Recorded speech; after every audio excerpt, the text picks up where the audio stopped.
উপর চাপাইতেছো কেন তুমি? হ্যাঁ, তুমি না আমার সাথে আর কথা বলো না, ঠিক আছে? আমার না কথা বলতে ইচ্ছা করো তোমার সাথে। কথা কি বলবো তোমার সাথে, আমার কিছুই ভালো লাগতেছে না। মিথিলা, অ্যাকচুয়ালি ইচ্ছা করে এখানে একা নিয়ে আসছি। মানে? মিথিলা, আমি তোকে খুব পছন্দ করি। জন উল্টাপাল্টা কথা কিন্তু একদম বলবি না আমার সাথে। আমি কোনো উল্টাপাল্টা কথা বলতেছি না, আমি তোকে ভালোবাসি। কি? I love you. প্লিজ তুই আমাকে ফেরাইস না। চল হাত ছাড়। কি পাগল হয়ে গেছিস? মাথা খারাপ হয়ে গেছে তোর? আমি কোনো পাগল টাগল হই না, প্লিজ তুই আমার কথা বোঝার চেষ্টা কর। আমি তোকে অনেক ভালোবাসি, আমাকে ফেরাইস না প্লিজ, তুই আমাকে ফেরাইস না। আরে বুঝতেছিস টাকা, তুই আমার বন্ধু আর কিছু না। আচ্ছা ফ্রেন্ড, ঠিক আছে, দেখ তোর তো ব্রেকআপ হয়ে গেছে তাই না? তুই তো এখন সিঙ্গেল, আমরা তো চাইলে প্রেম করতেই পারি। তুই আমার কথাটা বোঝার চেষ্টা কর প্লিজ। জশ, তুই আমাকে ছাড়বি, বাসায় যাও। পাশে চেষ্টা প্লিজ, আমাকে একটু বোঝার চেষ্টা কর। হ্যাঁ তো সত্যি অনেক কথা বলছি, সত্যি ভালো।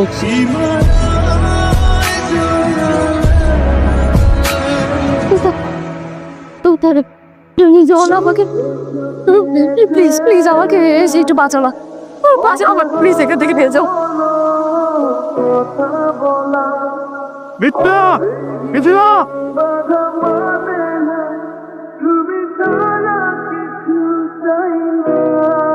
ঠিক আছে তুমি? মিথিলা, তুই একটা ভুল বলছিস, আমার কোনো বাজে ইন্টেনশন ছিল।